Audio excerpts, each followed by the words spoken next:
Well, we're headed to the field. We're down to the last couple of days of chopping here. We're going down in through Cardiff Valley right now, and where we gotta be is up on the other top of that, up on the top of that hill there. So we've got a few miles yet to go, and then we'll be to the field. We've got a little bit to finish up where we were at last night, and then we're gonna be a little closer to home towards noontime or so today. So we'll just have to see how things go. Everything has been working real good. Trucks have been rolling good. The ground has been dry. Everybody's been able to get around good. And things could not be any better. It's been a good year for chopping here so far.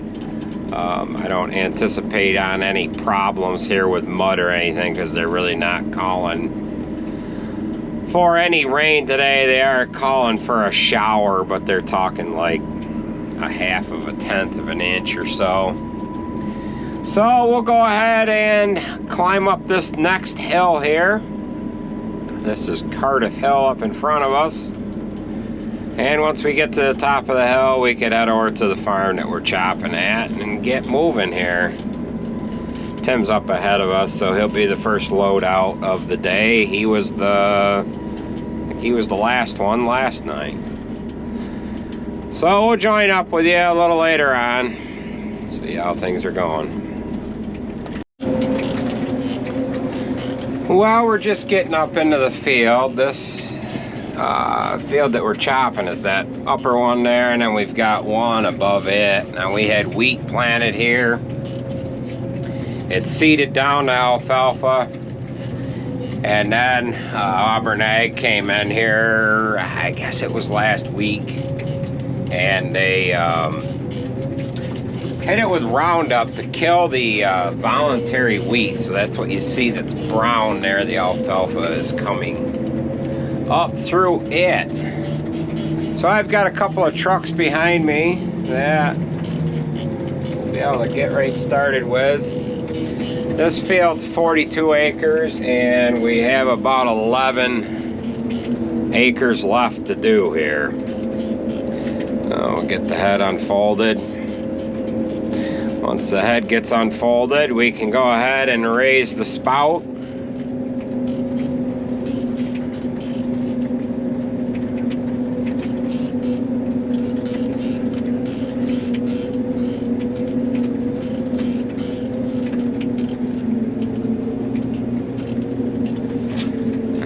Spout coming up into position, and then we'll be able to get started.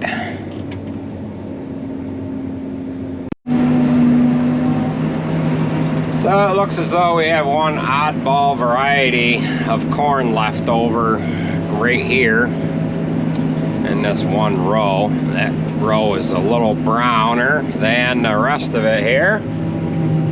We did get our first frost here this morning. It wasn't exactly a killing frost, but we did get frosted on.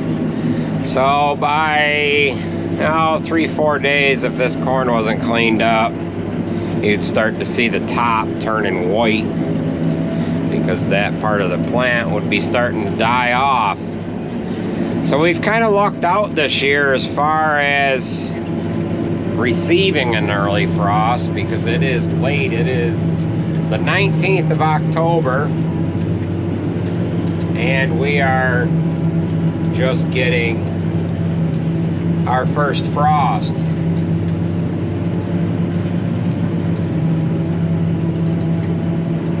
The moisture on this corn's running right at 64%.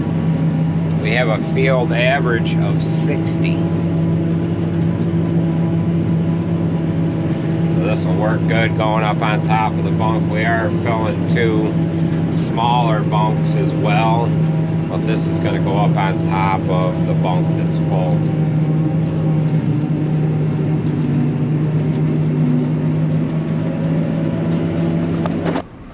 Well, we're going to cover one of these corn silage bunks. We're going to put more in this one here, And right now, we're gonna work on covering this one right here. They're doing a little more packing on it. And then once they get a little bit more packed here on the road side of it, we'll be able to start covering it.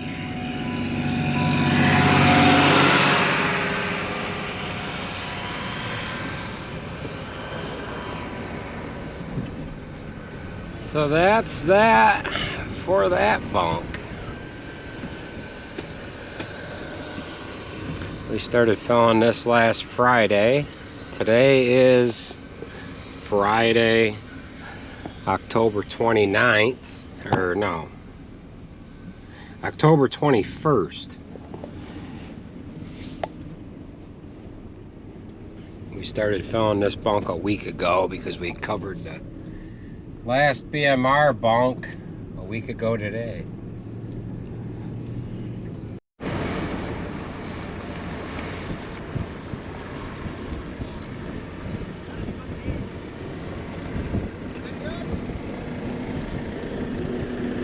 You guys are doing a splendid job.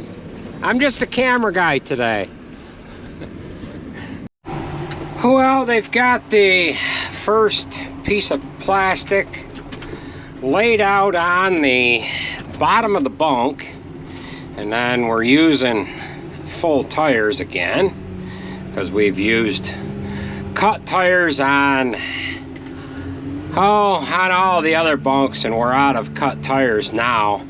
But we store these tires down in an old bunk down below here, where a bunk that we don't fill anymore.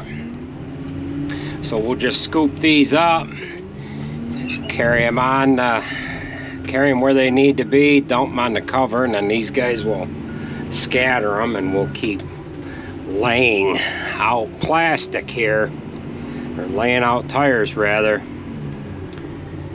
Then we'll carry this bucket load down below. They're gonna do some final packing here as we're covering. And then we do have a little bit more to chop. We're gonna put that up on the, well, there's two bunks that are side by side that we've kind of filled as one. So they've got tires just about scattered on that first cover. This pile of tires here is 13 10-wheeler loads. It took 11 and a half 10-wheeler loads to cover the bunk to our right, and I figured this bunk here is not quite as wide as that one. This here is 70, I believe that's 70 feet, maybe it's 80, but at any rate, these other ones here, they're 100 feet wide, and they're 200 and some odd feet deep. I think they're 250 deep or 225. So we've got maybe this bucket load and maybe one more, and that will suffice the amount of tires that we need on this first cover. And then we'll lay out another piece of plastic, and then everything's gonna have to come down over from the top or from the back side there. So we'll get this one dumped, and then we'll help them lay out another piece of plastic and do the same thing. And there is, what is there? Eight guys covering. 2, 4, 6, 8, 10. Got Alex, Sarah, my nephew Fitz, Nate, Lily, Sarge, Jacob, Jason, Mike, Ethan, Andrew. Yeah, that's all of them.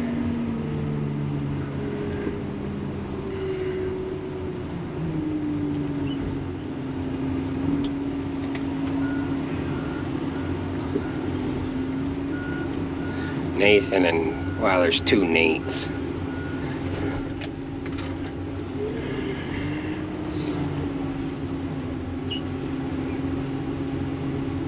Don't need the whole bucket load here, I don't think.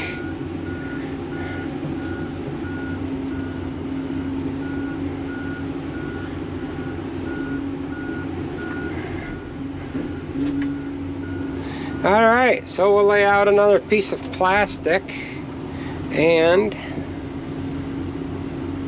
get that done.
Well, we got this all covered, and you could judge by how many tires a guy handled by how dirty they are. Oh, yeah. And we got to have a vote on who's the cleanest. I'm not included in on this.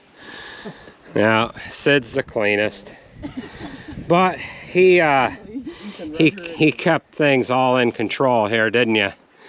So we've got this one full, and we've got to finish filling them ones there tomorrow, right, Mike? Correct. Even the oldest guy, this guy's the oldest guy in the crew here. He kept right with it. So well, everyone I picked up. Well, we are down to the last 7 or 8 acres of corn to chop here for 2022. We're only a couple miles away from the farm. We've got just 5 trucks running today.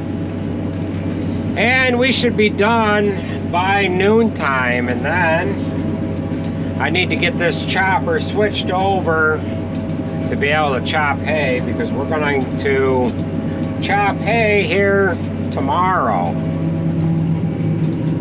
We got beautiful weather here today. Can't ask for a better fall. We did have some mud earlier on here in the season, but it's been rather dry here for the past couple weeks.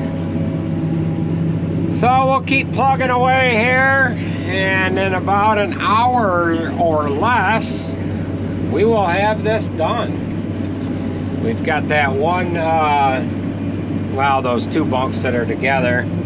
We'll cover those here in the morning, and then that will do it for corn silage.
For 2022, the last of the corn, the last load, the last little bit. We've got about 150 yards left of this field, and that's going to be it. We'll let the boys pack the bunk for a couple of hours today. We'll get this corn head all blown off, get it off the chopper.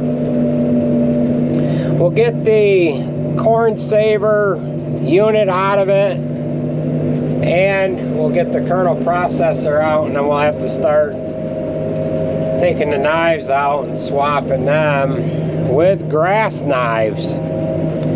So we'll join up with you once we get back to the shop. But Jared has the last load. Gonna be a nicely rounded up truckload. So we'll meet up with you once we get back to the shop.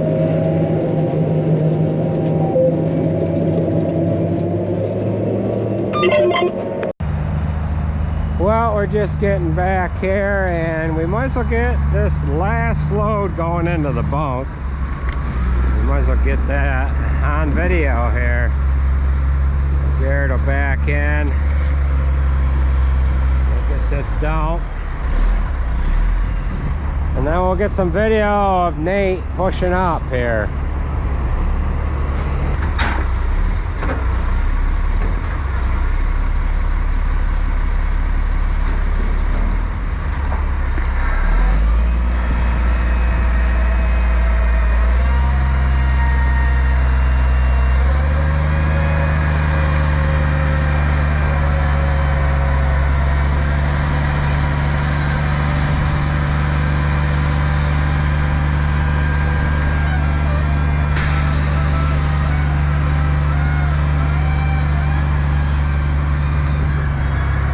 That's the last load.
Well, we've got the chopper blown off and the head blown off. We've got to take this long pipe off. I've got all the bolts out except one. We're going to lift it off with a telehandler, set it on the ground, put the other one on, switch the stuff over to it. We got to take that extension off. You all seen that before. And then once we get that switched over, I can pull the KP out and then start working on switching the knives.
Well, as you can see, we have the short spout put on there. You've seen us remove the old one. I didn't show any footage of putting that one on there, but this one is like 44 or 45 inches shorter than the corn spout, and you can't leave the corn spout on there for hay because you'll end up plugging the pipe. So what we're getting ready to do now is we're getting ready to pull the kernel processor out. I have removed the corn, I guess they call it a corn saver. There's this flat panel here that goes down in under the feed roll, right in here. And then there's a panel that goes in on the back side. It just kind of saves ears of corn from falling out. And we do have some corn that has sprouted already here. We're gonna go ahead and remove this kernel processor. We're gonna kind of show you what that entails. I've got the winch cable down in here. I have released that. Now we're just gonna crank the kernel processor up out of there and remove the belts, and then we can hook the winch to it and get on with the rest of it here.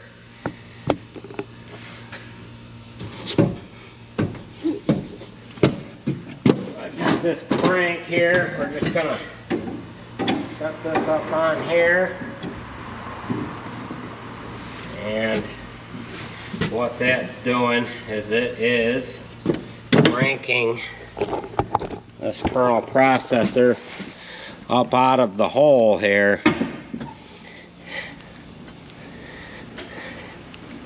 It's pulling the kernel processor up. As the kernel processor is coming up, there is a chute that goes in. We'll get Ethan to hold the camera here. It's not Ethan, it's Sid.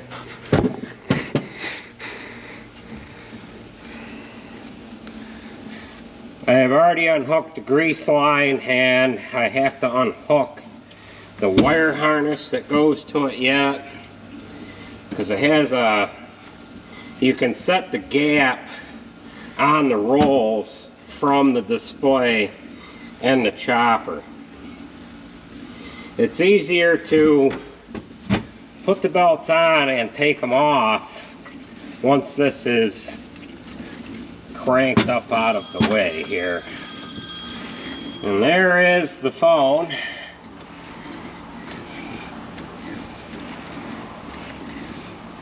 Ooh, I better answer that. We've got this just about up out of there.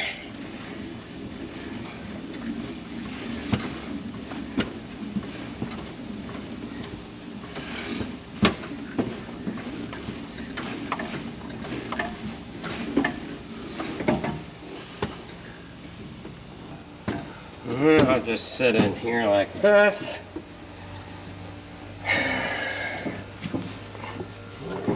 Belt.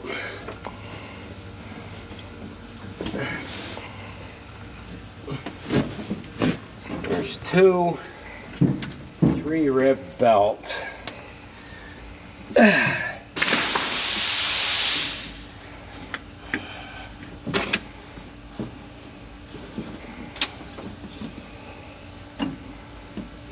Some guys don't like putting these on or taking them off, but it's really not that bad. And then we've got 2.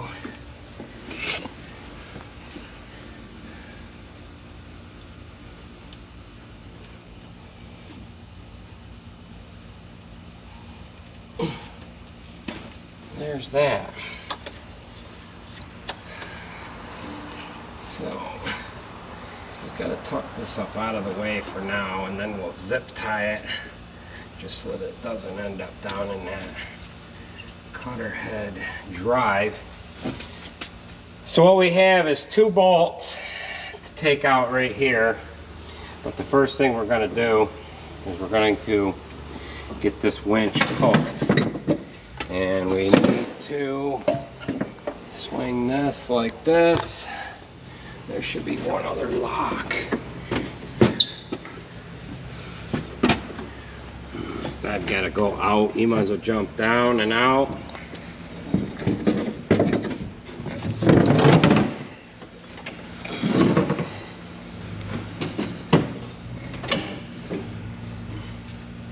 Oh, this thing's not, can't be in there. Come on.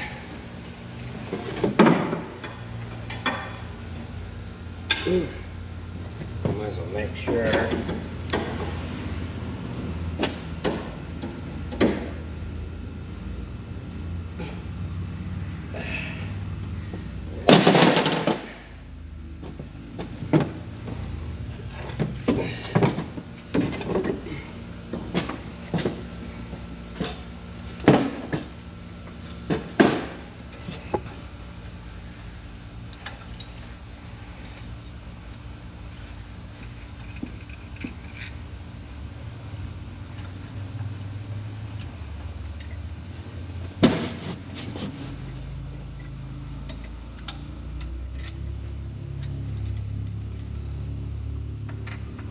Alright, I need that impact that's sitting on the bench there.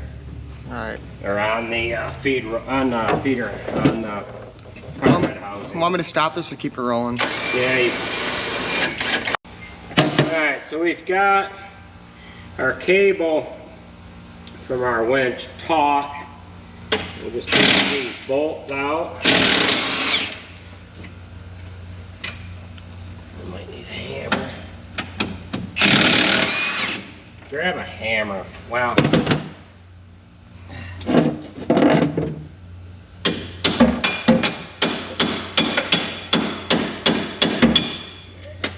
That'll take that one out. There.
Got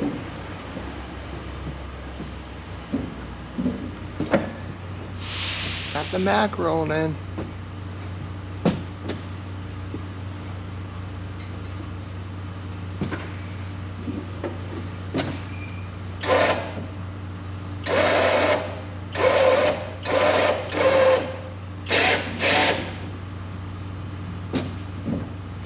Hey, every drop of hydraulic oil is out of the 8120 and Mike Bloom is in the middle of the road or something, I guess. That's what Nate said. Somewhere at this level. He doesn't even know where. Alright.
Alright. There we go. Doesn't look that. She looks cool. So I gotta jump down now.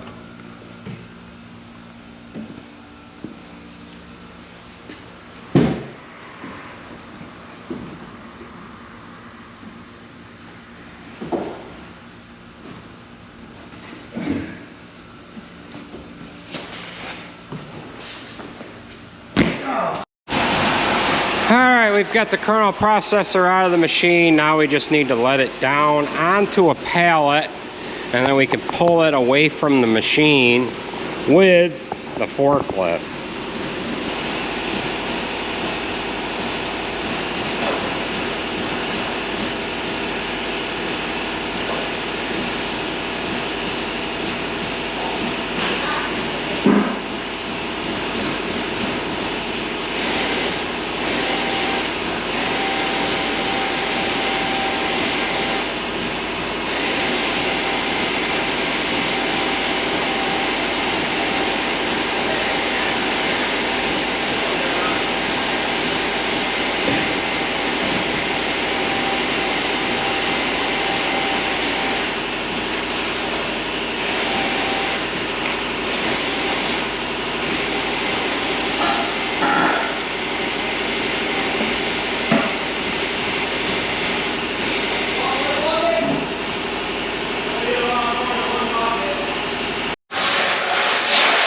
Well, we've got the kernel processor removed.